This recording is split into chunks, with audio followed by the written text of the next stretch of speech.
ഗായകനിൽ നിന്ന് സംഗീത സംവിധായകനിലേക്കുള്ള ഈ ചൂടുമാറ്റം പോലെ മറ്റൊരു മാറ്റമാണ് താങ്കൾ ഈ റിയാലിറ്റി ഷോയിലേക്ക് വന്നത്.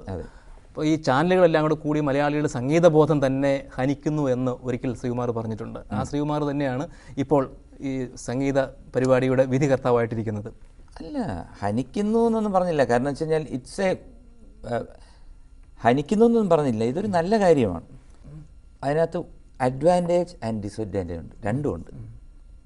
കാരണം ഒരു പാട്ടുകാരൻ ഇൻ്റർവ്യൂ നടത്തി സ്റ്റാർ സിംഗറിൽ വരുന്നു, അദ്ദേഹം പെർഫോം ചെയ്യുന്നു. ഒരു 6 സ്റ്റേജ് പോകുമ്പോഴത്തേക്ക് ഞാൻ ഒരു 10-12 വർഷം സിനിമയെ പാടിയതിൻ്റെ എഫക്റ്റാണ് 6 മാസം കൊണ്ട് ആ വ്യക്തിക്ക് കിട്ടുന്നത്. ഇതിനകത്ത് ഇവരുടെ മനസ്സിൽ അഹങ്കാരം പൊട്ടിമുളച്ചാൽ ഇവരുടെ ലൈഫ് അവിടെ തീരുകയാണ്. ഇവിടെ 99% സംഭവിച്ചുകൊണ്ടിരിക്കുന്ന ഈ കാര്യമാണ്. ഐഡിയ സ്റ്റാർ സിംഗറിൽ ഫസ്റ്റ് കിട്ടി, അല്ലെങ്കിൽ സെക്കൻഡ് കിട്ടി, തേർഡ് കിട്ടി, ഫോർത്ത് കിട്ടി വരുന്ന കുട്ടികൾ 2007 എവിടെ, 2008 എവിടെ, 2009 എവിടെ എന്ന് ചോദിച്ചു കഴിഞ്ഞാൽ ഇവിടെയൊക്കെ ഉണ്ട്. പക്ഷേ അവരാദ്യം മനസ്സിലാക്കേണ്ട ഒരു കാര്യം, ഞാൻ അവരുടെ അടുത്ത് പറയാറുള്ളതാണ്, അവർ 2-3 മാനേജറെ വയ്ക്കാതെ നേരിട്ട് ഫോണെടുത്ത് വളരെ അവർക്ക് SMS അയച്ച ഒരു വിഭാഗം ഇവിടെ ഉണ്ട്. അവരുടെ SMS-ലൂടാണ്, അല്ലെങ്കിൽ അത് ഒരു ഭാഗമാണ് എന്ന് കണക്കിലെടുത്തുകൊണ്ട് വളരെ ഭവ്യതയോടുകൂടി അഹങ്കാരമില്ലാതെ പെരുമാറിയാൽ അവർക്കൊരു ഫ്യൂച്ചറുണ്ട്. ഞങ്ങളൊക്കെ വിചാരിച്ചിരിക്കുന്നത് ഈ റിയാലിറ്റി ഷോയിൽ പങ്കെടുക്കാൻ വരുന്നവർ പെർഫോം ചെയ്യുന്നതാണ്. അപ്പോൾ അതിൻ്റെ കൂടെ ഇതൊരു ഷോ ആക്കാൻ വേണ്ടിയിട്ട് ഈ വിധികർത്താക്കളും പെർഫോം ചെയ്യുകയാണോ? താങ്കളുടെ ചിരിയൊക്കെ കാണുമ്പോൾ തോന്നുന്നത് അത് വേണം. എന്തോ ഇപ്പോൾ ജോണി പറഞ്ഞ എന്തോ ഷോ, അതിനകത്ത് തന്നെ ഉണ്ടല്ലോ ഷോയാണിത്.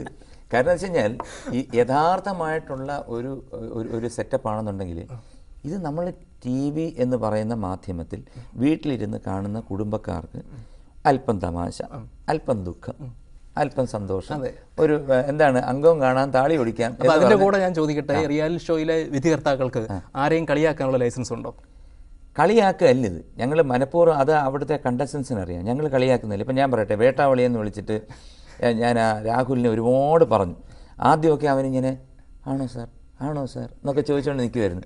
അപ്പോൾ ജനങ്ങൾ ഒരുപാട് പേര് എന്നെ വിളിച്ചിട്ട് പറഞ്ഞു, ശ്രീകുമാറെ കുറച്ച് അതിര് കിടക്കുന്നുണ്ട്, പാവം ഒരു ചെറുക്കനെ താങ്കളിട്ട് ക്രൂശിക്കുകയാണെന്ന്.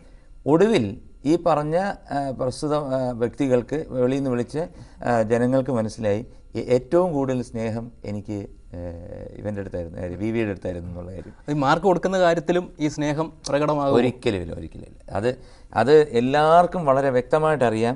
ഇന്ന് വരെ എൻ്റെ റിയാലിറ്റി ഷോ കണ്ടിട്ടുള്ള വ്യക്തികൾക്ക് എല്ലാവർക്കും അറിയാം, ഞാൻ പന്തിയിൽ പക്ഷാഭേദമേ ഇല്ല.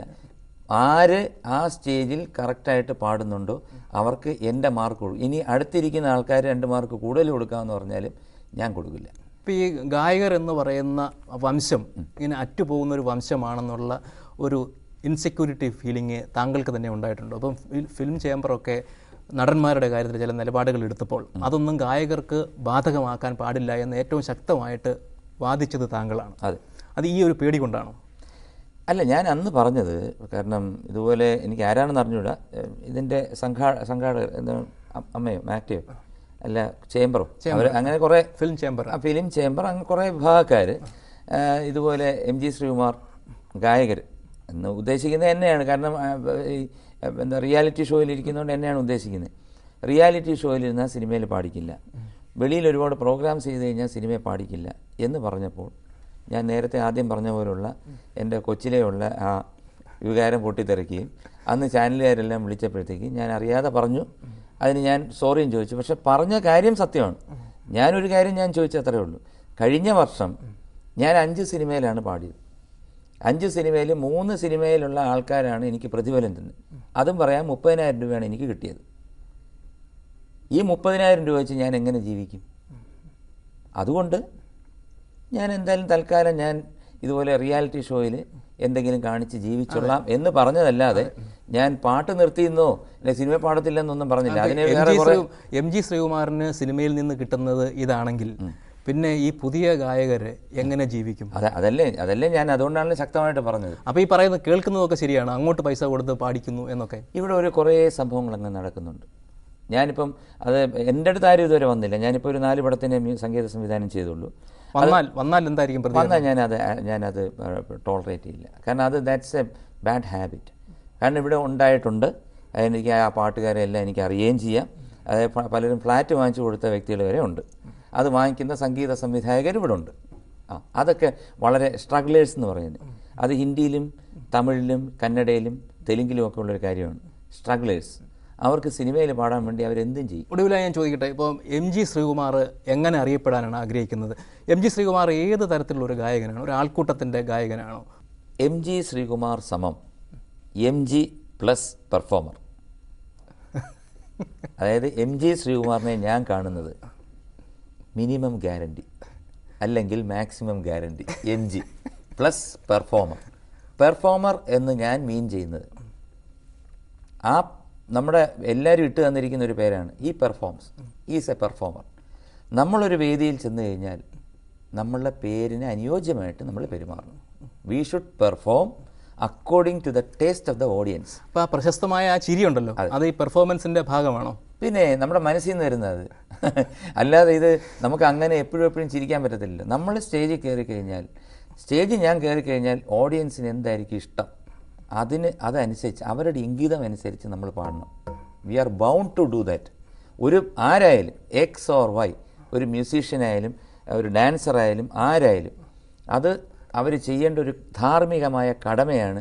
ഈ പൈസ കൊടുത്ത് മുമ്പിൽ വന്നിരിക്കുന്ന വ്യക്തികളെ ആശ്വസിപ്പിക്കുക, പാട്ടുകൊണ്ട് ആശ്വസിപ്പിക്കുക, സന്തോഷിപ്പിക്കുക എന്നുള്ളത്. അല്ലാതെ അവിടെ ഞാൻ വലിയ പപ്പുള്ളയാണെന്ന് പറഞ്ഞ് കയറിയിരുന്നാൽ കൂവലും വാങ്ങിച്ചുകൊണ്ട് വരും. ഇപ്പോൾ ഈ പറഞ്ഞത് ഒരു പെർഫോമൻസ് അല്ല എന്ന് കരുതട്ടെ? അല്ലല്ല, ഒരിക്കലും അല്ല. ഞാൻ പറയുന്നത് വളരെ സത്യമാണ്.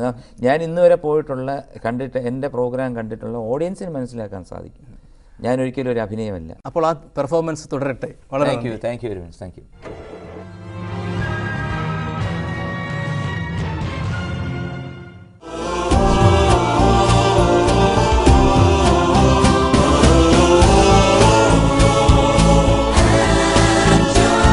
Different people, one home.